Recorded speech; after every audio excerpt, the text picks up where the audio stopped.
Hai semuanya, Assalamualaikum warahmatullahi wabarakatuh. Ketemu lagi sama aku Hanifah. Apa kabar guys? Semoga kalian selalu sehat, baik-baik aja kayak biasa. Dan untuk kalian yang baru pertama kali nonton video aku, selamat datang. Aku upload video baru setiap hari Selasa, Kamis, dan Sabtu jam 8 malam. Jadi stay tune, jangan lupa nonton. Oke guys, kasus yang mau aku bahas kali ini benar-benar gila dan miris banget ya teman-teman. Kalau orang biasa aja ngelakuin kejahatan itu pasti udah bikin kesel, udah bikin geleng kepala gitu ya. Kok bisa? Tapi gimana kalau pelakunya itu adalah seorang hakim, teman-teman?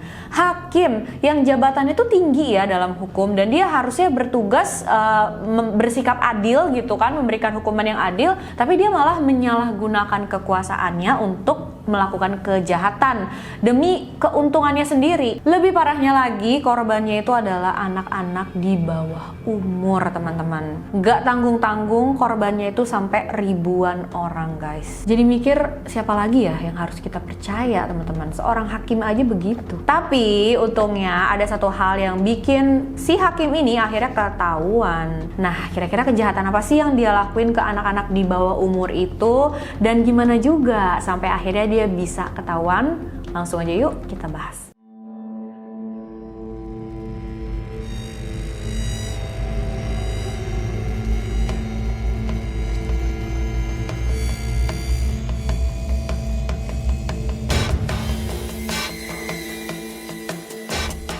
Kasus ini tentang dua orang sahabat yang bernama Mark Schiavarella dan Michael Conahan. Aku bakal ceritain satu persatu masing-masing background dari mereka ya teman-teman. Pertama-tama aku mau ceritain tentang Mark Schiavarella dulu. Dia lahir di Wilkes-Barre, Pennsylvania, Amerika Serikat pada tahun 1950. Mark sekolah di St. Mary High School yang ada nggak begitu jauh dari rumahnya. Dan karena Mark ini berasal dari keluarga yang bisa dibilang sederhana aja gitu ya teman-teman, makanya dari dia muda, Mark itu udah mulai kerja serabutan, bantu orang tuanya cari uang. Setelah lulus SMA, Mark kuliah di salah satu universitas yang ada di Pittsburgh dan dia ambil jurusan hukum. Setelah lulus dari universitas tersebut, Mark menjabat sebagai pengacara untuk Dewan Kota dari mulai tahun 1978 sampai 1995. Nah, pada tahun 95, Mark mencalonkan diri sebagai hakim di area Luzerne County. Itu masih ada di dalam negara bagian Pennsylvania juga ya teman-teman. Dan dia terpilih tuh guys untuk menjadi hakim di sana dengan masa jabatan 10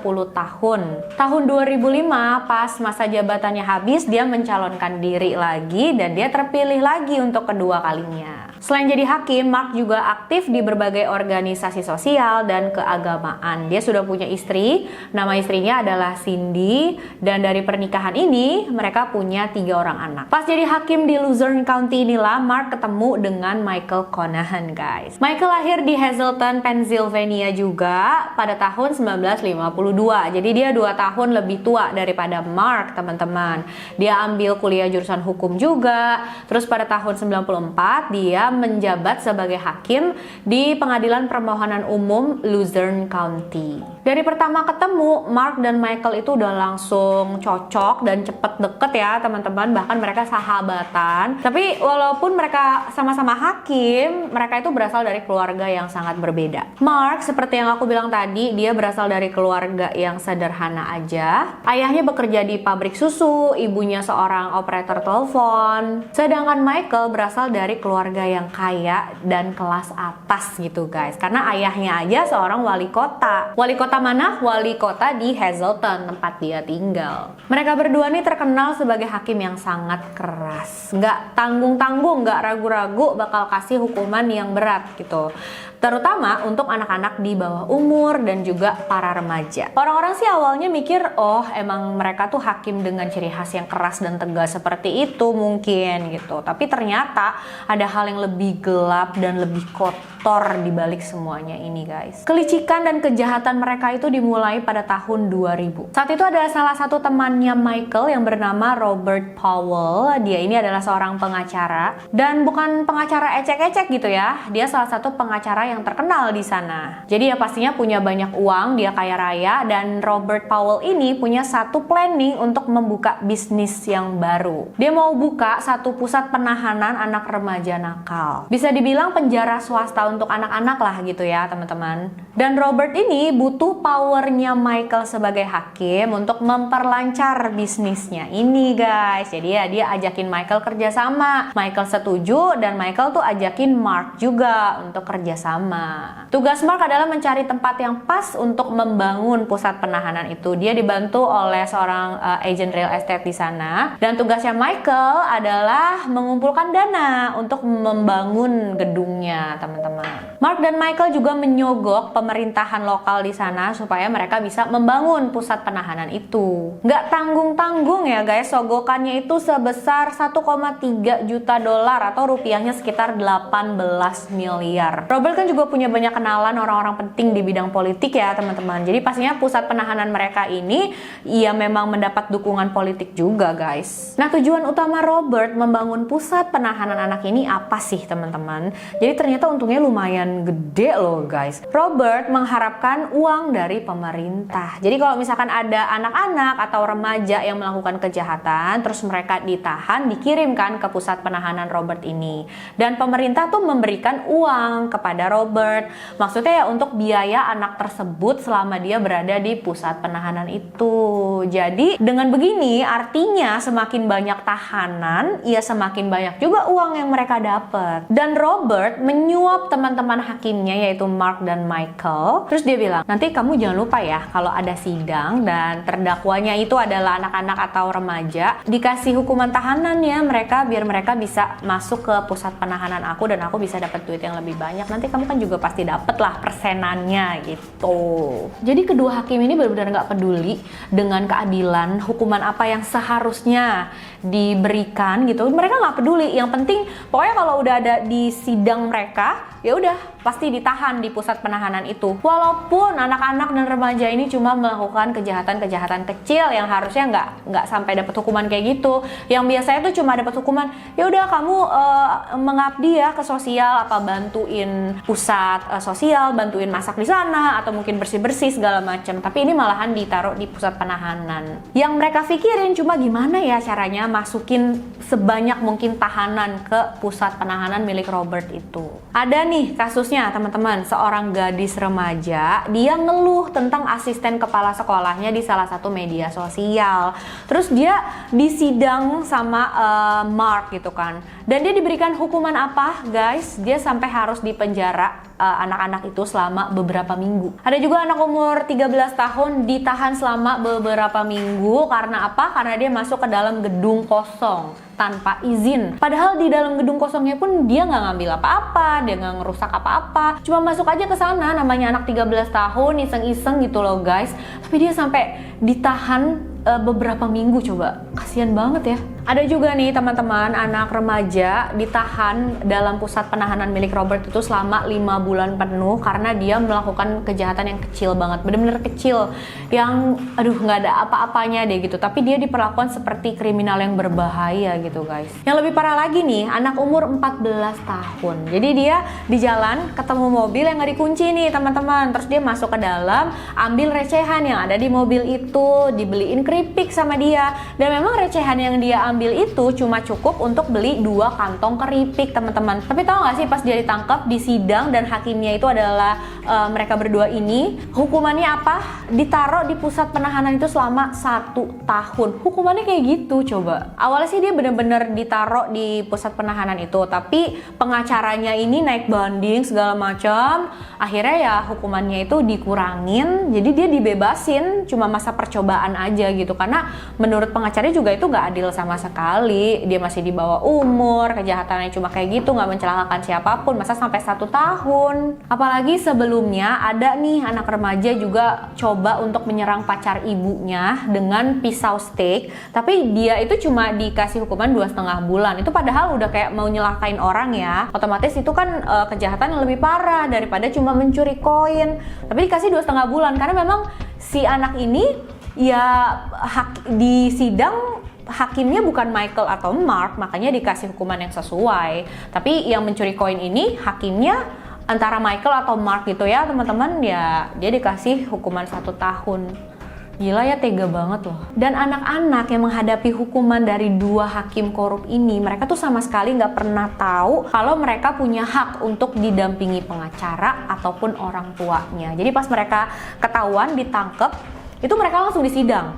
Tanpa ada didampingin pengacara atau orang tua, langsung disidang, langsung ditentuin hukumannya apa. Anak-anak yang dijatuhi hukuman ke pusat penahanan milik Robert itu dari tahun 2000 sampai 2001 itu meningkat 2 kali lipat. Petugas di sana juga bisa dibilang nggak ngelakuin apa-apa untuk menyelidiki dua hakim ini yang kok ngasal aja gitu loh ngasih hukumannya. Padahal dari tahun 2004 sampai 2008 pihak peradilan di Pennsylvania sana tuh udah dapat berbagai macam keluhan, minimal ada 4 keluhan lah yang datang tentang dua hakim ini, tentang Mark dan Michael. Katanya mereka itu nggak menjalankan tugasnya dengan benar dan mereka dapat uang suap dari pusat penahanan milik Robert. Tapi sama sekali nggak ada satupun dari tuduhan-tuduhan itu, keluhan-keluhan itu yang ditindaklanjuti, ditinjau atau diinvestigasi. Saking banyak korban mereka nih teman-teman, dan uang mereka juga yang didapat udah banyak banget. Mereka sampai bingung loh mau naruh uang itu di mana. Akhirnya pada tahun 2004, Michael dan Mark itu beli satu kondominium dengan harga yang mahal banget, sekitar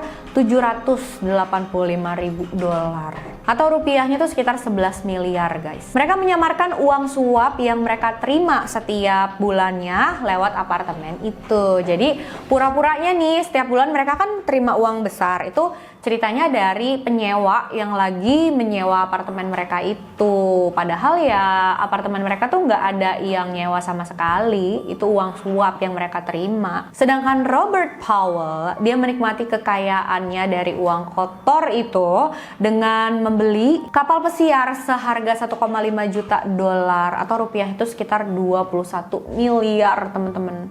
Nggak adil banget ya. Para pelaku ini menikmati hidupnya dengan mewah, sedangkan anak-anak dan para remaja itu mendapatkan hukuman yang nggak adil. Dampak terburuk buat anak-anak dan remaja korban para hakim yang korup ini, ya riwayat kehidupan mereka tuh jadi kotor. Mereka jadi punya catatan kriminal, dan itu sangat dibutuhin ya kalau mau daftar ke sekolah yang bagus, ke universitas, bahkan buat cari kerja. Mereka kan butuh riwayat kehidupan yang bersih. Tapi dengan mereka punya catatan kriminal, ya pasti reputasi mereka juga sangat hancur lah teman-teman bisa dibilang. Tapi guys, seperti yang sering aku bilang ya, namanya juga bangkai. Mau diumpetin dimanapun, selama apapun pasti akhirnya bakalan kecium juga, bakal ketahuan juga. Begitu juga kejahatan yang dilakukan oleh dua hakim dan satu pengacara ini teman-teman. Kejayaan mereka akan segera hilang. Awal-awalnya kejahatan mereka mulai diinvestigasi karena pada tahun 2006 ada seorang hakim yang baik. Dia ini sama sekali nggak terlibat dengan korupsi apapun.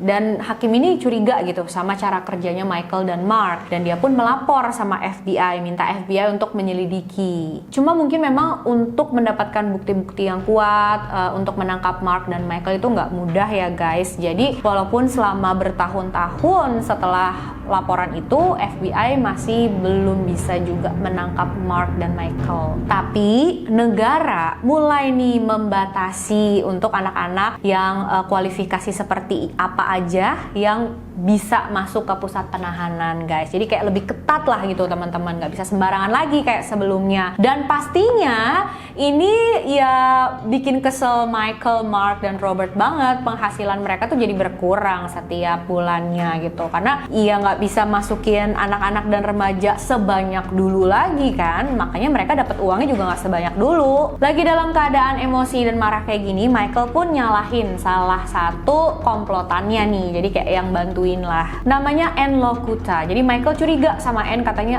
ini kayaknya Ann nih yang mau ngaduin kita, udahlah dia pecat aja gitu. Akhirnya ya Ann dibuang lah sama mereka, disingkirkan gitu. Dan Ann nggak terima dia disingkirin begitu aja, dia kesel, dia datang ke polisi dan diceritain semuanya guys. Ini terjadi pada tahun 2011 ya teman-teman. Jadi sekitar 5 tahun setelah hakim yang tadi itu lapor ke FBI. lama juga sih. Kemudian dikeluarkanlah tuduhan untuk Robert Powell. Dan Robert ini ternyata takut juga sama hukuman yang bakal dia terima kan dari pihak berwajib. Dia pun mau kerjasama nih sama FBI untuk mengungkap kasus kejahatannya sendiri. Petugas memasang alat perekam di tubuh Robert, terus Robert disuruh ketemuan sama Michael dan Mark. Nah, pada saat ketemuan itu, mereka bertiga nih ngomongin tentang keuangan, tentang suap menyuap dan uang rahasia yang mereka kumpulkan. Dan pastinya rekaman ini jadi bukti penting banget untuk menjatuhkan Michael dan Mark. Langsung ditangkaplah mereka, teman-teman. Cuma lucunya nih, pada saat di pengadilan, walaupun bukti rekamannya itu jelas banget, mereka tetap nggak mengaku bersalah. Jadi karena mereka begini ya, nggak mengaku bersalah, tetap kekeh aja bilang nggak bersalah, padahal buktinya udah kuat, kesempatan pembelaan mereka itu dibuang. Pada 2011, Mark didakwa atas 12 tuduhan dari 39 tuduhan yang dia hadapi, termasuk pemerasan. Dan hakim di sana bilang sebuah kejahatan besar bagi seorang mantan hakim yang menjadikan anak-anak sebagai pion untuk memperkaya diri sendiri. Emang ini tindakan yang hina banget ya. Setelah sidang pertama selesai, diadakan konferensi pers ya teman-teman, dan di sana tuh ada seorang ayah yang hadir bernama Sandy Fonzo. Anaknya bernama Edward adalah salah satu korban dari Mark. Jadi dia disidang dan hakimnya itu adalah Mark, dan Edward ini memutuskan untuk mengambil nyawanya sendiri teman-teman, karena dia shock banget mungkin ya. Itu terjadi pada Juni 2010. Pada Agustus 2011, hukuman untuk mereka bertiga dibacakan. Untuk Mark, dia diberikan hukuman selama 298 tahun penjara. Mark sempat mengajukan banding untuk hukuman yang dia terima ini, tapi bandingnya itu ditolak pada tahun 2013. Sedangkan Michael Conahan dijatuhi hukuman selama 17,5 tahun setelah mengaku bersalah atas satu tuduhan konspirasi pemerasan.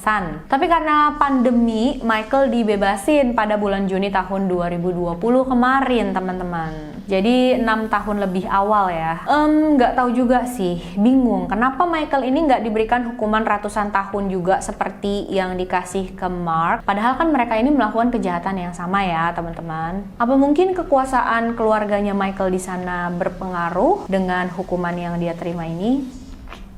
Ya entahlah. Sedangkan untuk Robert Powell, karena dia sudah bekerja sama dengan FBI, jadi hukumannya itu diringankan teman-teman, cuma dikasih hukuman selama 18 bulan penjara. Dia bebas pada April 2013 dan pada tahun 2015 dia disuruh bayar uang denda sebesar 4,75 juta dolar. Pusat Hukum Remaja menghapus catatan kriminal anak-anak yang menjadi korbannya Mark dan Michael ini teman-teman. Ada sekitar 2.500 korban guys. Merinding gitu, banyak banget gila yang hidupnya tuh dihancurin sama mereka. Mirisnya lagi, ada kemungkinan walaupun catatan itu sudah dihapus dan nggak bisa diakses oleh publik, tapi catatan kriminal mereka ini masih bakalan tetap muncul kalau diselidikin sama badan-badan internal kayak mungkin polisi, perbankan. Jadi kalau misalkan mereka mau beli properti atau semacamnya, iya catatan kriminalnya masih bisa terlihat. Aduh, bener-bener kasihan ya anak-anak dan remaja yang melakukan kesalahan, namanya remaja gitu kan, udah gitu kan kesalahannya bukan yang mencelakai orang yang harusnya cuma ya nggak pantas lah dihukum seberat itu. Kok tega banget ya, sampai ada yang pergi untuk selamanya juga dong guys. Ya Allah, shock banget mungkin. Kasian sih. Kalau menurut kalian gimana guys? Hukuman yang diberikan untuk Mark, Michael, dan Robert itu udah adil, udah cukup atau belum sih? Jangan lupa komen ya, apa pendapat kalian? Atau mungkin kalian ada pendapat lain, bolehlah tulis di komentar. Aku juga pengen tahu, pengen denger. Aduh, ini miris banget sih. Makasih banyak ya untuk kalian yang udah nonton videonya sampai akhir. Jangan lupa like, subscribe pastinya, dan share video ini sebanyak-banyaknya biar makin banyak yang nonton, aku makin semangat bikin videonya. Dan untuk kalian yang mau request juga boleh ya teman-teman, silahkan kirim DM ke Instagram aku hanifastory92. Jangan lupa di follow juga IG-nya. Oke, sampai jumpa di video selanjutnya guys. Bye bye.